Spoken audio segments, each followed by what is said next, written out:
उन सबको भी कुछ लाभ होता है। हमारी पॉजिटिविटी है, हमारी सक्रियता है, हमारा समय निर्धारण है, व्यवस्थितता है। यह हमारे योगासन करने के कारण हमारे वर्किंग प्लेस पर दिखलाई देती है।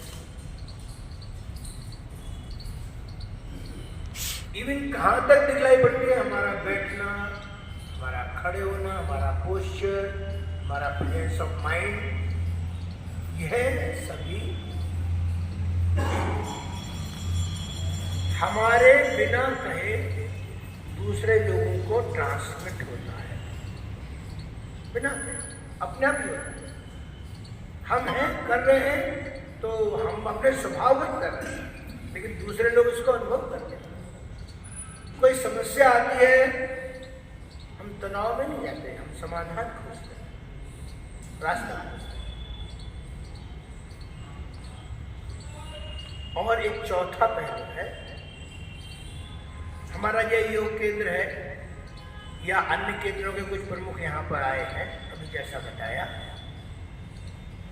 हम सब जो आते हैं हमको तो लाभ मिलता है, मगर इसके आसपास के एरिया में जो लोग रहते हैं उनको भी इसका कुछ लाभ मिलना चाहिए। क्या मिल सकता है, कैसे मिल सकता है? यह भी एक सोचने का पहलू है। एक तीसरा और आया है, मैंने दो बताए अभी, व्यक्तिगत माने शारीरिक, मानसिक, लॉजिकल और आंतरिक, और दूसरा स्वयं, परिवार, वर्किंग प्लेस, तीन पहलू और विसिनिटी। एक तीसरा आयाम आपको बताया गया होगा, इन्हीं दोनों को मिला करके है। योग शास्त्र में पंचकोश की व्यवस्था है, बताइए, किसी न किसी ने जरूर पढ़ी। ये जो पंचकोश है, अन्नमय कोश, प्राणमय कोश, मनोमय कोश, विज्ञानमय कोश और आनंदमय कोश,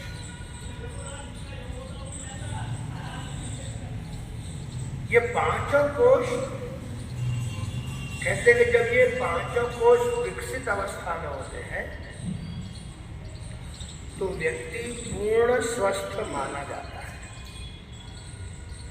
और इन कोशों को विकसित करने के लिए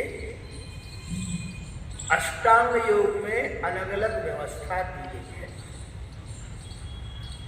अब हमारा ये जो अन्नमय कोश है, फिजिकल बॉडी जो हमारे सामने है, हम देखिए, यम और नियम। यम माने हमारे सामाजिक आचरण, सत्य, अहिंसा, अस्तेय, अपरिग्रह, ब्रह्मचर्य, नियम माने व्यक्तिगत जीवन में हमारी दिनचर्या, आहार विहार, निद्रा, ऐसी सब चीजें यम और नियम। इनको अगर हमने व्यवस्थित रखा, ठीक से पालन किया, तो हमारा अन्नमय कोश यह विकसित होता है। हम योगासन कर रहे हैं, श्वास प्रश्वास की गति का नियमन करते हैं। नियमन करते माने, उदाहरण के लिए, अगर हमने एक बार ओंकार ध्वनि की और अभी हमको लगता है कि 5 सेकंड में हमारा काम पूरा हो जाता है, कुछ समय के अभ्यास के बाद यह समय बढ़ सकता है, 7 सेकंड मिल सकता है, 10 सेकंड मिल सकता है, 15 सेकंड मिल सकता है। ये जो श्वास प्रश्वास का नियमन है, यह शरीर, मन, बुद्धि तीनों पर प्रभाव डालता है। और इसलिए ये करते रहने से हमारा प्राणमय कोश, इसका विकास हो। तीसरा मनोमय कोश, प्राणायाम, ध्यान, पूजा पाठ, मौन, जप, ये मनोमय कोश का विकास है। हम जितना करेंगे, जैसा करेंगे, वैसा ही उसका लाभ हमको मिलेगा। चौथा, विज्ञानमय कोश। 3 शब्द हैं, पढ़ना, अध्ययन करना, स्वाध्याय करना। पढ़ना अर्थात to read black and white letters. जैसे हम समाचार पत्र पढ़ते हैं, हमने पूरा समाचार पत्र पढ़ लिया, कोई आपसे पूछे क्या पढ़ा आपने अखबार में, तुरंत ध्यान में नहीं आता। लेकिन अगर किसी ने चर्चा की, इजराइल और फिलिस्तीन के युद्ध में क्या है, तुरंत आपको ध्यान में आ जाएगा आपने क्या पढ़ा, अब तुरंत उसको बोलेंगे। Just to read black and white letters, यह पढ़ना। अध्ययन करना माने किसी चीज को थोड़ा बार बार देखना, याद करना, ध्यान में रखना, ये अध्ययन। स्वाध्याय थोड़ा इससे अलग है। जो हमने अध्ययन किया थोड़ा उसको मनन करें और जीवन में जब कभी आवश्यकता होती है तब उसका समुचित उपयोग करें। समुचित माने कहाँ पर कैसा सदुपयोग करना, कैसा उदाहरण देना, कैसा प्रयोग करना, ये स्वाध्याय। और जो व्यक्ति जितना स्वाध्याय की ओर बढ़ता उतना ही उसका लॉजिकल माइंड यह विकसित होता है। यह विज्ञान में कोश। 5वां है आनंदमय कोश, इनर फीलिंग्स। मैं कई बार कहता हूं कि हम रात भर सोते हैं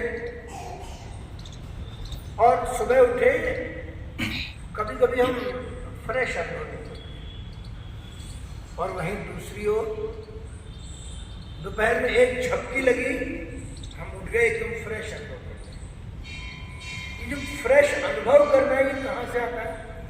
ये हमारी इनर फीलिंग। इसलिए कहते हैं नींद की लंबाई नहीं नापी जाती, नींद की गहराई नापी।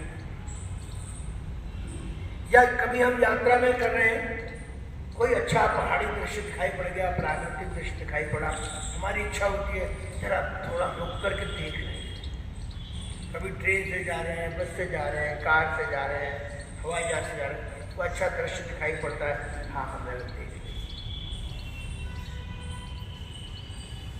तो यह जो इनर फीलिंग है यही आनंदमय कोश का विकास है, उसकी फीलिंग।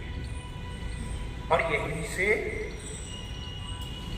आध्यात्मिकता का विकास होता है, स्पिरिचुअलिटी का विकास। ये सब 5 चीजें एक दूसरे से जुड़ी हुई हैं, अलग अलग नहीं। कोई व्यक्ति कहे कि मेरा शरीर खराब है, बीमार हूं, अंदर से आनंद की अनुभूति होती है। ऐसे सिद्ध पुरुष बहुत कम होते हैं, बहुत कम। तो इनका क्रम ही है, अन्नमय कोश पहले शरीर ठीक रहना चाहिए, प्राणमय कोश श्वास प्रश्वास ठीक रहना चाहिए, मनोमय कोश हमारा मन भी ठीक रहना चाहिए, विज्ञानमय कोश हमारा लॉजिकल माइंड भी ठीक रहना चाहिए, तब जाकर के आनंदमय कोश का विकास होता है। और इसीलिए व्यवस्थित जीवन, व्यवस्थित दिनचर्या, ऋतु अनुसार आहार विहार, नियमित व्यायाम और सकारात्मक चिंतन, इससे हम यह प्राप्त कर सकते हैं। और इसी को स्वस्थ जीवन शैली कहा गया। ये स्वस्थ जीवन शैली यह अभ्यास करने का विषय है, और अभ्यास के साथ जब हमारा अनुभव बढ़ता है तो हमको ध्यान में आता है, हाँ हमको भी लाभ हो रहा है, हमारे परिवार को भी लाभ हो रहा है, हमारे आसपास के लोगों को भी लाभ हो रहा है। तो यह सब हम योगासन करते करते इतने सब पहलुओं के बारे में सोचते हैं क्या? हमारा विकास हो रहा है ऐसा अनुभव करते हैं क्या क्रमशः? 1 साल हो गया, 5 साल हो गया, 10 साल हो गया, हम वहीं के वहीं हैं। हम तनाव में रह रहे हैं। हम घर पहुंचे तो बाहर का गुस्सा अंदर निकाल रहे हैं। ये क्या करते हैं? योग साधक के लिए ये चीजें विश्लेषण करके जो उचित है वैसा उपयोग करना, तब हम कहेंगे योगश्चित्त वृत्ति निरोधा, इसका व्यावहारिक उपयोग है। मेरा परिचय कराए आरोग्य भारती, पीछे बैनर भी लगा है, आरोग्य भारती यही काम करती है कि बिना दवा के व्यक्ति कैसे स्वस्थ रह सकता है, उसमें योग भी एक है। और अभी मैंने जो वर्णन किया यह योग का एक होलिस्टिक स्वरूप है। तो केवल योगासन नहीं, तो इतने पहलुओं को भी हम ध्यान करें, तो जैसे जैसे हमारे अभ्यास में आता जाएगा, शरीर की सक्रियता, मन की स्थिरता, सकारात्मकता के साथ साथ हमारे शरीर में स्वाभाविक रूप से दिखाई देगा। बताने की आवश्यकता नहीं है, दूसरे व्यक्ति को ध्यान में आएगा। खड़ा होना, बोलना, सोचना, उच्चारण और हमारे विचार, हम ऐसा करें, अनुभव भी करें, उत्तर विकसित करते जाएं। ऐसी शुभकामनाएं व्यक्त करते हुए मैं अपनी बात समाप्त करता हूँ। और एक जानकारी, आरोग्य भारती में ऐसे प्रकल्प है पूरे देश भर में है। 90% जिलों में आरोग्य भारती का कार्यकर्ता है। जैसे योग एक विषय है, 24 अन्य प्रकार के विषय हैं जो इसी तरह से काम करते हैं। और समाज के सब प्रकार के हम सभी जुड़ सकते हैं। मुझे लगता है इतना ही मुझे इस समय बोलना चाहिए। भारत माता की जय।